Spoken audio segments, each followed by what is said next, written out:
Good morning, students. Today we start remaining questions of Raksha 2, chapter number 9.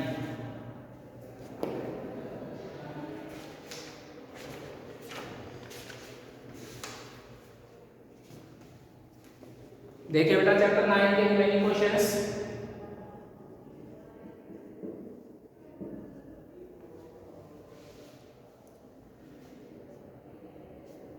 Question 13 देखिए। Question 13 में है the length of a rectangle is greater than the breadth by 18 centimetre.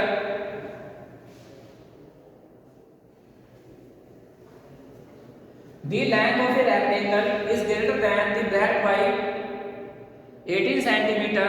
एक rectangle की जो length है वो breadth से 18 centimetre greater than है, तो किसको लेट करेंगे हम यहाँ पे? ब्रेड्थ को। Let breadth of a rectangle, let breadth of a rectangle। breadth को क्या लेट करना है हमने? x। तो therefore length of rectangle, तो उसकी जो लेंथ है, लेंथ बोली कितनी हो जाएगी? लेंथ है वो 18 ग्रेटर देन है, तो ये लेंथ हो जाएगी x प्लस में 18। लेंथ कितनी हो जाएगी? x प्लस में 18। ठीक है। अब आपके पास में रेक्टेंगल की लेंथ और ब्रेड्थ दोनों हो गई, इससे हम क्या फाइंड आउट कर देंगे? इसका एरिया। एरिया क्या होता है? लेंथ मल्टीप्लाई ब्रेड्थ, तो x into x प्लस में 18। ठीक है, ये क्या आ गया? इसका एरिया। उसके बाद क्वेश्चन में क्या कह रहा है? If both length and breadth are increased by 6 centimetre, यदि रेक्टेंगल की लेंथ और ब्रेड्थ है दोनों को 6 सेंटीमीटर इंक्रीज कर दें, यहाँ पे लिख देंगे 6 is increased if length is increased by 6 centimeter, तो then न्यू लेंथ, तो न्यू लेंथ है वो कितनी हो जाएगी? इसकी लेंथ आपके पास है x प्लस में 18, उसमें कितना आपने इंक्रीज कर दिया? 6, तो ये हो जाएगा वो x प्लस में 24। ठीक है। फिर उसके बाद में if breadth is increased by, breadth है उसमें भी कितना इंक्रीज हो रहा है? 6 सेंटीमीटर, तो देन न्यू ब्रेड्थ, ब्रेड्थ आपके पास में क्या है? x, तो ये क्या हो जाएगा? x प्लस में 6। तो आपके पास यहाँ पर क्वेश्चन में न्यू लेंथ आ गई, न्यू ब्रेड्थ आ गई, तो इसका क्या फाइंड आउट करेंगे? न्यू एरिया, तो लिख देंगे न्यू एरिया। इसका new area length multiply breadth, length आपके पास में इसकी x प्लस में 24, ठीक है, और ब्रेड्थ आपके पास में x प्लस में 6। ये क्या आ गया आपके पास में? इसका न्यू एरिया आ गया ना। फिर क्या करेंगे आप? इसका क्वेश्चन में आप क्या कह रहे हैं वो कि if both length and breadth are increased by 6 centimetre the area increases by 168 centimetre square. अगर लेंथ और ब्रेड्थ में 6 सेंटीमीटर इंक्रीज कर दिया जाए ना, तो जो इसका एरिया है वो 168 सेंटीमीटर स्क्वायर इंक्रीज हो जाएगा। इसका क्या मीनिंग हुआ भाई? अकॉर्डिंग टू क्वेश्चन या कंडीशन कोई भी लिख सकते हैं आप, कि आपके पास जो न्यू एरिया है x प्लस में 24 और x प्लस में 6, ये जो न्यू एरिया है ना, ये न्यू एरिया है वो कितना इंक्रीज हो जाएगा? 168। तो ये जो न्यू एरिया है वो किससे इंक्रीज होगा? जो आपके पास जो ओरिजिनल एरिया था उससे इंक्रीज होगा, तो इसमें से माइनस कर देंगे x into x प्लस में 18। उससे कितना इंक्रीज हो रहा है? ये 168। कितना इंक्रीज हो रहा है? 168। कंडीशन समझ आ गई? जो आपके पास न्यू एरिया आ रहा है ना, न्यू एरिया, ठीक है, ये न्यू एरिया है वो आपके पास ओरिजिनल एरिया है उससे कितना इंक्रीज हो रहा है? 168 इंक्रीज हो रहा है। अब इसको सोल्व कर देंगे।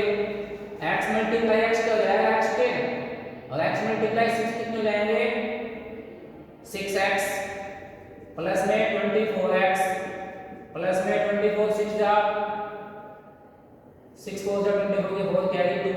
ठीक है, और 12 और 2 कितना हो गया 14। इनका मल्टीप्लिकेशन ये आ गया, अब x से इसको मल्टीप्लाई करेंगे तो माइनस एक्स स्क्वायर माइनस में 18x इक्वल टू 168। एक्स के प्लस एक्स के माइनस दोनों कैंसिल हो गए, इनको प्लस कर देंगे तो कितने हो गए 30x, 30x में से 18x माइनस कर देंगे तो कितने हो जाएंगे 12x। ठीक है, 168 है ये, 44 लेफ्ट हैंड साइड में चले जाएंगे, माइनस हो जाएंगे। तो देखो बेटा ये हो जाएगा आपके पास में 12x इक्वल टू 168 में से 144 माइनस कर देंगे तो ये हो जाएगा 8 माइनस 4 4 और 6 माइनस में 4 2, तो x इक्वल टू हो जाएगा 24 अपॉन में 12। बोलिए x की वैल्यू आपके पास क्या आ गई, आपके पास x की वैल्यू क्या आ गई 2। आपके पास x की वैल्यू 2 आ गई, तो क्या फाइंड आउट करना है आपको क्वेश्चन में, आपको क्वेश्चन में फाइंड आउट करना है डायमेंशन ऑफ रेक्टेंगल। डायमेंशन क्या होता है, लेंथ और ब्रेड्थ होती है, तो x की वैल्यू आप यहां पर रख देंगे तो इसकी क्या जाएगी ब्रेड्थ, और यहां पर रख देंगे तो क्या जाएगी इसकी लेंथ। ठीक है, तो ये आपके पास में आ जाएंगे लेंथ एंड ब्रेड्थ। ठीक है बेटा, लेंथ एंड ब्रेड्थ आ जाएंगे। क्वेश्चन एक बार फिर से देखिए, ब्रेड्थ है वो x लेंथ किया है तो लेंथ वो कितना हो जाएगा 18 डिवाइड करना तो प्लस हो गया, इसका एरिया फाइंड आउट कर दिया। फिर क्वेश्चन में कह रहा है लेंथ कितना इंक्रीज है 6 सेंटीमीटर, तो न्यू लेंथ कितना हो जाएगा 6 ऐड कर दिया। ब्रेड्थ में भी 6 सेंटीमीटर इंक्रीज है, न्यू ब्रेड्थ में भी x ऐड कर दिया। ठीक है, इसका न्यू एरिया फाइंड आउट कर दिया हमने। फिर क्वेश्चन की कंडीशन में जो कह रहा है कि जो न्यू एरिया है ना वो 168 है वो इंक्रीज हो जाएगा, तो न्यू एरिया में से ओरिजिनल एरिया माइनस करके 168 कर दिया, इसको सॉल्व कर दिया तो x की वैल्यू आ गई। ठीक है,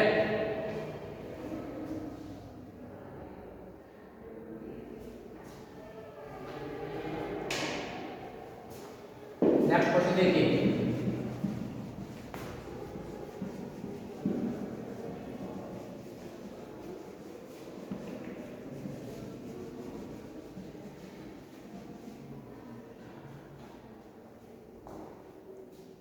नेक्स्ट क्वेश्चन है बेटा ये 17 और 18 दोनों सेम ही टाइप के क्वेश्चन है। अगर आपके पास रुपीज का कोई क्वेश्चन आए या कॉइंस का कोई भी क्वेश्चन आए तो ये सेम ही टाइप के क्वेश्चन होते हैं। ठीक है, तो एक क्वेश्चन करवा रहा हूं आपको इसमें से, ये क्वेश्चन नंबर 18 देखिए, a purse has only 1 rupee and 2 rupee coin in. एक पर्स के अंदर केवल 1 रुपी और 2 रुपी कॉइन है। The number of 1 rupee coin, the number of 2 rupee coins is 1/3 the number of 1 rupee coin. 2 rupee coins के जो number है ना वो 1 रुपी कॉइंस के क्या है 1/3 है। ठीक है, इफ द पर्स हैज 115 और पर्स के अंदर 115 रुपीज है तो number of 2 rupee coins find out करना है। तो क्वेश्चन में कह रहा है नंबर ऑफ 2 रुपी कॉइंस है वो 1/3 है नंबर ऑफ 1 रुपी कॉइंस के। बोले क्या करेंगे आप, let number of 1 rupee coins, let number of 1 rupee coins, 1 rupee coins है उसको क्या लेट कर दिया हम, 1 रुपी कॉइंस है उसको लेट कर दिया हमने x। तो therefore number of 2 rupee coins, तो 2 रुपी कॉइंस के नंबर वो कितने हो रहे हैं 1/3 हो रहे हैं, 1/3 का मीनिंग होता है 1/3, तो ये हो जाएगा x अपॉन में 3। तो बेटा कॉइंस का कोई भी क्वेश्चन आए, नोट्स का कोई भी क्वेश्चन आए, आपको वहां पर ये ध्यान रखना है कि उनकी वैल्यू फाइंड करनी है ना, वो कंपलसरी है। तो ये तो इनके नंबर है, इनकी वैल्यू फाइंड आउट करेंगे हम। तो यहां पर लिखेंगे आप value of 1 rupee coins, 1 rupee coins की वैल्यू फाइंड आउट करेंगे। तो देखिए ये आपके पास x है 1 रुपी कॉइन का, तो 1 रुपी है ना तो इस 1 रुपी से मल्टीप्लाई करेंगे x से, तो क्या हो जाएगा x। Similarly value of 2 rupee coins, अब 2 रुपी कॉइंस की वैल्यू फाइंड आउट करेंगे। ये यहां पर 2 है, ठीक है, और ये कितना है x अपॉन 3, तो ये जो 2 है ना वो किससे मल्टीप्लाई हो जाएगा x अपॉन 3 से, ये हो जाएगा 2x अपॉन में 3। ठीक है, फिर क्वेश्चन में क्या कह रहा है आगे कंडीशन में कि पर्स के अंदर 115 रुपीज है, तो बोलिए टोटल मनी कितनी है, टोटल मनी कितनी है भाई 115। अब ये आपके पास में है 1 रुपये का आ गया आपके पास में 2 रुपये का, ठीक है। तो ये आएगा x प्लस में 2x अपॉन में 3 इक्वल टू 115, ठीक है। इसको सोल्व कर देंगे, आगे एलसीएम आ जाएगा इसका 3, तो 3x प्लस में 2x इक्वल टू 115, तो 5x अपॉन में 3 इक्वल टू 115, ठीक है। क्रॉस मल्टीप्लाई कर देंगे तो 5x इक्वल टू हो जाएगा 115 मल्टीप्लाई में 3 और x हो जाएगा 115 मल्टीप्लाई 3 अपॉन में 5, 5 टू जा 10, 5 टू जा 15, ठीक है। तो 3 जा 9, 3 टू जा 6, x की वैल्यू बोलिए क्या आ गई, x की वैल्यू आ गई आपके पास में 69। बोलिए क्या फाइंड आउट करना है आपको क्वेश्चन में, नंबर ऑफ 2 रुपये कॉइंस। 2 रुपये कॉइंस अब आपने क्या लिख कर रखा है x/3, ठीक है ना। तो फिर आप क्या लिख देंगे लास्ट में, देयरफॉर नंबर ऑफ 2 रुपये कॉइंस, 2 रुपये कॉइंस है उसके नंबर कितना हो जाएगा x/3 है, तो x की वैल्यू है 69/3, ठीक है। तो ये जाएगा 23 आंसर, कितना हो जाएगा 23 आंसर, ठीक है। आगे समझ। तो बेटा रुपीस वाले क्वेश्चन हो गए आपके पास में, कॉइंस वाले क्वेश्चन हो, इसमें ये बात आपको ध्यान रखनी है, नंबर के बाद उनकी वैल्यू निकालना कंपलसरी है। तो ये नंबर हो गए दोनों के, इनकी वैल्यू फाइंड करेंगे। तो 1 रुपये कॉइन है तो ये 1 है ना, वो इस x से मल्टीप्लाई होकर x हो गया। 2 रुपये कॉइन का करेंगे तो 2 है, वो x/3 से मल्टीप्लाई होकर 2x/3 हो गया। टोटल मनी ये है, ठीक है। इनको प्लस करके 115 के इक्वल कर दिया, एलसीएम कर देंगे तो आपके पास x की वैल्यू आ जाएगी, ठीक है। तो देखिए एक तो क्वेश्चन,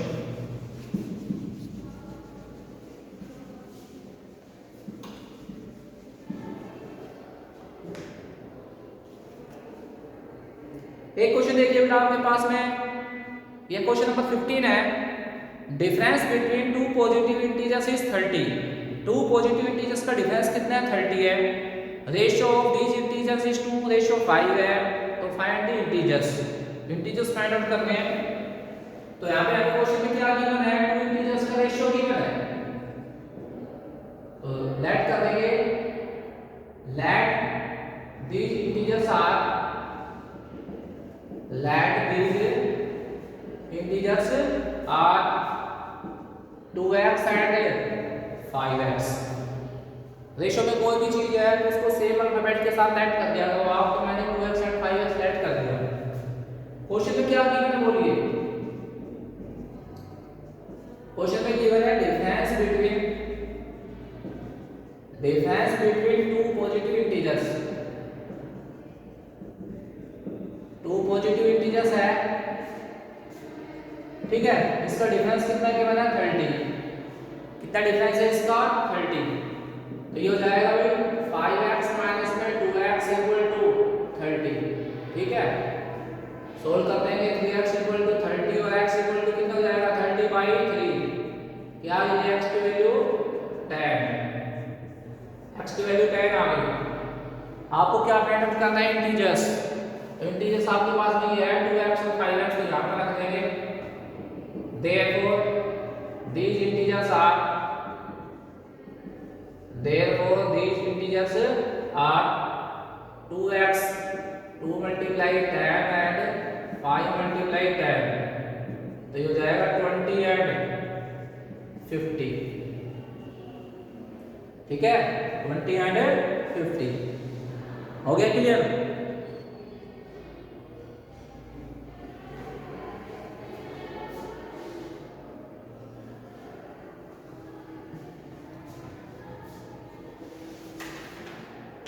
बेटा ऑलमोस्ट क्वेश्चन हो चुके हैं इसके, ठीक है ना। एक क्वेश्चन हो देखिए, क्वेश्चन नंबर 12 है, उसका हिंट बता देता हूं आपको। क्वेश्चन नंबर 12 का the distance between 2 towns is 300 kilometre. 2 towns के बीच जो डिस्टेंस है वो 300 किलोमीटर है। 2 cars start simultaneously from these towns and move towards each other। और 2 कार जो है, ठीक है, वो एक दूसरे की तरफ आ रही है speed of one car is more than the other by 7 kilometre per hour. One car की स्पीड है वो अदर से 7 किलोमीटर पर आवर है। If the distance between the car after 2 hours, और 2 आवर्स के बाद जो डिस्टेंस है वो 34 किलोमीटर है, तो स्पीड ऑफ द कार है वो आपको फाइंड आउट करनी है। ठीक है, इसका हिंट देखिए जल्दी से। बेटा बहुत ही सिंपल क्वेश्चन है ये भी। क्वेश्चन नंबर 12, जैसे आपके पास में ये है, आपके पास में ए और ये है बी। ठीक है, ठीक है, ये ए और बी आपके पास में 2 स्टेशन है। अब एक कार है वो तो इस डायरेक्शन में जा रही है और सेकंड वाली कार है वो बी वाली साइड से आ रही है। ठीक है, फिर क्वेश्चन में क्या कह रहा है, वन कार की स्पीड है ना वो अदर कार से 7 किलोमीटर क्या है मोर देन है। तो बोले किस कार की स्पीड को लेट करेंगे आप, let speed of other car. Other car की स्पीड है उसको क्या लेट कर देते हैं हम, x किलोमीटर पर आवर। तो वन कार की स्पीड है वो कितनी हो जाएगी, 7 किलोमीटर मोर देन है, therefore speed of one car x plus में 7 किलोमीटर पर आवर हो जाएगी। ठीक है, फिर क्वेश्चन में कह रहा है distance between the car after 2 hours. 2 hours के बाद जो डिस्टेंस है वो 34 किलोमीटर का है। समझ गए? तो इसका मतलब क्या हुआ, वन कार और अदर कार जो है वो 2 आवर्स में जितना डिस्टेंस ट्रैवल करनी है वो आपको निकालना है। यहाँ पे लिखेंगे distance covered by other car in 2 hours. तो अदर कार की स्पीड x है, उसका टाइम 2 है, तो उसका डिस्टेंस क्या हो जाएगा, स्पीड इनटू टाइम, तो x मल्टीप्लाई में 2। ठीक है, similarly distance covered by one car, distance covered by one car in 2 hours. One car है वो 2 आवर्स में कितना डिस्टेंस ट्रैवल करेगी, तो इसकी स्पीड तो ये है, टाइम है 2, तो ये कितना हो जाएगा x प्लस में 7 मल्टीप्लाई में 2। ठीक है, वन कार अदर कार है वो 2 आवर्स में जितना डिस्टेंस ट्रैवल कर लिया वो मैंने लिख दिया। फिर क्वेश्चन में ये कह रहा है कि 2 आवर्स के बाद उनके बीच में 34 किलोमीटर का डिस्टेंस बच जाता है। इसका मतलब ये हुआ एक कार ने तो जैसे 2 आवर्स में जैसे इतना डिस्टेंस ट्रैवल किया 2x, एक कार ने 2 × x प्लस में 7 का डिस्टेंस है वो कवर किया है। और 2 आवर्स के बाद उन दोनों के बीच में कितना डिस्टेंस बच जाता है, 34 किलोमीटर का डिस्टेंस बच जाता है 2 आवर्स के बाद में। और ये जो टोटल डिस्टेंस है, ये टोटल डिस्टेंस है आपके पास में 300 किलोमीटर। टोटल डिस्टेंस कितना है, 300 किलोमीटर। तो देखिए फिर अकॉर्डिंग टू क्वेश्चन या कंडीशन बताइए, अदर कार ने 2 आवर्स में कितना डिस्टेंस ट्रैवल किया है, 2x। ठीक है, उनके पास कितना डिस्टेंस है वो 2 आवर्स के बाद बचा हुआ 34। ठीक है, और वन कार ने कितना कवर किया है, 2 × x प्लस में 7। इनको किसके इक्वल रख देंगे, जो टोटल डिस्टेंस है 300 उसके इक्वल रख देंगे। ठीक है, तो इसको बेटा सोल्व कर देंगे तो आपके पास क्या जाएगा, x। समझ गए? और x की वैल्यू को आप यहाँ पर रख देंगे तो आपके पास अदर कार आ जाएगी, यहाँ रख देंगे तो आपके पास में क्या जाएगी, वन कार। ठीक है ना, कर लेंगे आप। अदर कार की स्पीड मैंने क्या लेट की है, x, तो वन कार की क्या हो जाएगी, x प्लस 7। अदर कार को कितना डिस्टेंस है वो कवर करेगी 2 आवर्स में, 2x, और वन कार कितनी करेगी, x प्लस 7 × 2। तो अदर कार ने इतना किया, वन कार ने इतना किया, और 2 आवर्स के बाद 34 किलोमीटर डिस्टेंस उनके बीच में बचा हुआ है। टोटल डिस्टेंस तो 300 किलोमीटर है।